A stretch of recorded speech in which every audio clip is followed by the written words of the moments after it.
তার জীবনের উপর দিয়ে, তার শরীরের উপর দিয়ে অনেক একটি ধকল গেছে এবং দেখা যায় যে এইসব ধকলের কারণেও কিন্তু পাকস্থলীতে আলসার হয়ে থাকে। দেখে মনে হচ্ছে যেন ওয়াটারমেলন স্টমাক, অর্থাৎ যেটাকে বলা হয় গেভ, এই ধরনের বলা যেতে পারে। একটি এন্ডোস্কোপি করতে সেখানে আমরা দেখলাম তার আলসার সম্পূর্ণরূপে ভালো হয়ে গিয়েছে। ফরিদপুর ভর্তি হয়েছিলাম 1 মাস, তারপরে আবার ভর্তি হয়েছিলাম 1 সপ্তাহ। আসসালামু আলাইকুম। এই মুহূর্তে আমি ঢাকা গ্যাস লিভার সেন্টারে চেম্বার থেকে আপনাদের সামনে উপস্থিত হয়েছি। আমার এক সম্মানিত রোগী, 17 বছর বয়সী এক স্টুডেন্ট, ওকে সামনে নিয়ে সে মাগুরা থেকে এসেছে। তার পেটে প্রচণ্ড অস্বস্তি ছিল এবং তার পেটে আলসার ছিল। সেই আলসারটি আজ প্রায় 6 সপ্তাহ পরে পুনরায় এন্ডোস্কোপি করে দেখলাম সেটি সম্পূর্ণরূপে ভালো হয়ে গিয়েছে। তো সেই সম্পর্কে আপনাদের সামনে উপস্থিত হয়েছি এটি জানানোর জন্য যে যথাযথ চিকিৎসায় আলসার সম্পূর্ণরূপে ভালো হয়ে যেতে পারে। এই স্টুডেন্টটি আমাদের কাছে এসেছিলেন গত 31 অক্টোবর এবং তার 3রা নভেম্বর তার আমরা একটি এন্ডোস্কোপি করি। সেই এন্ডোস্কোপিতে দেখা গেল তার পাকস্থলীর নিচের অংশে, বিশেষ করে তার অ্যান্ট্রামে অনেকগুলো আলসার এবং সেগুলো বিক্ষিপ্তভাবে ছড়িয়ে রয়েছে। দেখে মনে হচ্ছে যেন ওয়াটারমেলন স্টমাক, অর্থাৎ যেটাকে বলা হয় গেভ, এই ধরনের বলা যেতে পারে। অনেকগুলো আলসার যেগুলো লিভার সিরোসিস রোগী হয়ে থাকে সাধারণত, কিন্তু তার লিভার সিরোসিস নেই, সেগুলো আমরা বলতে পারি অ্যান্ট্রাল গ্যাস্ট্রাইটিস আমরা বলতে পারি। তো এই গ্যাস্ট্রাইটিসের যথাযথ চিকিৎসা সে পেয়েছে। আমি চিকিৎসা দেওয়ার পরে আজ সে এসেছে পুনরায় একটি এন্ডোস্কোপি করতে। সেখানে আমরা দেখলাম তার আলসার সম্পূর্ণরূপে ভালো হয়ে গিয়েছে। আমরা পাকস্থলীর নিচের অংশে অ্যান্ট্রামে রয়েছি, দেখা যাচ্ছে এখানে কোনো প্রকার আলসার নেই। তো আজ সে অত্যন্ত খুশি, আমারও ভালো লাগছে। চিকিৎসা নিয়ে এরকম একটি উদীয়মান তরুণ যে ভবিষ্যতে দেশের কর্ণধার হবে, সে সুস্থ হয়ে গিয়েছে, সেটি অত্যন্ত একটি আনন্দের বিষয়। আমরা এই মুহূর্তে আমার সম্মানিত রোগী, তার কাছ থেকে জানবো সে কোন পরিপ্রেক্ষিতে আমার কাছে এসেছিল এবং কি কি সমস্যা তার ছিল সেগুলি আমরা জানবো। একটু বলবে যে আমার কাছে কি সমস্যা নিয়ে তুমি আমার কাছে প্রথম এসেছিলে? সমস্যা ছিল তখন অনেক পেটে ব্যথা করতো, মাজা ব্যথা করতো, মানে শরীর দুর্বল ছিল, প্রচুর বমি আসতো।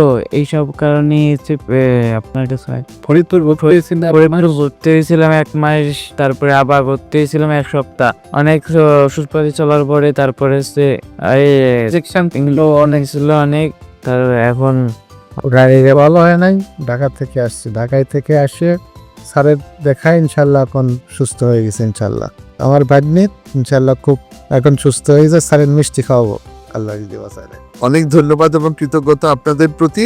আসলে এই ছেলেটি আমার কাছে যখন আসে তখন সে অ্যাকিউট প্যানক্রিয়াটাইটিস এবং প্যানক্রিয়াটাইটিসের জটিলতা, অর্থাৎ অগ্নাশয়ে মারাত্মক প্রদাহজনিত সমস্যা ছিল এবং তার জটিলতা জনিত তার বুকে পানি চলে এসেছিল, লেফট সাইডের ফুসফুসে তার পানি জমেছিল এবং সিউডোসিস্ট ফরমেশন ছিল, অর্থাৎ পেটের মধ্যে একটি দলা চাকা তৈরি হয়ে গেছিল এবং সেই একটা সিস্টের মতো, সেই সিস্টের মধ্যে কিছু পানি জমা হয়ে গিয়েছিল। এমন অবস্থায় সে আমার কাছে আসে।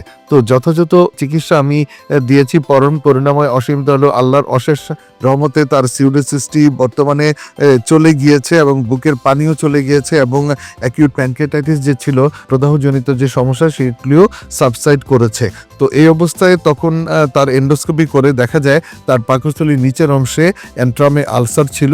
সেটি হতে পারে স্ট্রেস আলসার তাকে বলা হয়, কেননা তার মারাত্মক একটি সমস্যা তার শরীরে ছিল, যে কারণে সে কয়েকবার হাসপাতালে ভর্তি হয়েছিল। অর্থাৎ প্যানক্রিয়াটাইটিসের মতো একটি মারাত্মক প্রদাহজনিত রোগ তার হয়েছিল। সেই রোগের কারণে তাকে হাসপাতালে ভর্তি হতে হয়েছিল।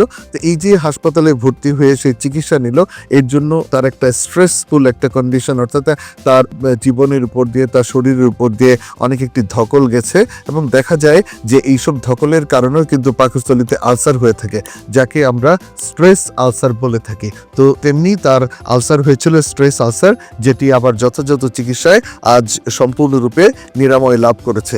তাহলে আমরা আজ নতুন একটি জিনিস জানলাম, অর্থাৎ জটিল রোগের কারণেও কিন্তু পাকস্থলীতে আলসার হতে পারে, যেটাকে স্ট্রেস আলসার বলে। সুপ্রিয় ভাই বোনেরা, আপনারা আমার এই রোগীর জন্য দোয়া করবেন যাতে সে আশু আরোগ্য লাভ করে এবং একই সাথে আমার জন্য দোয়া করবেন। আজ আমরা নতুন একটি বিষয় জানলাম, শরীরে জটিল কোনো রোগ হলে পরে পাকস্থলীতে আলসার হতে পারে, যাকে স্ট্রেস আলসার বলে এবং যথাযথ চিকিৎসায় সেই আলসারটি সম্পূর্ণরূপে নিরাময় লাভ করতে পারে। সবার দোয়া চেয়ে বিদায় নিচ্ছি। আল্লাহ হাফেজ।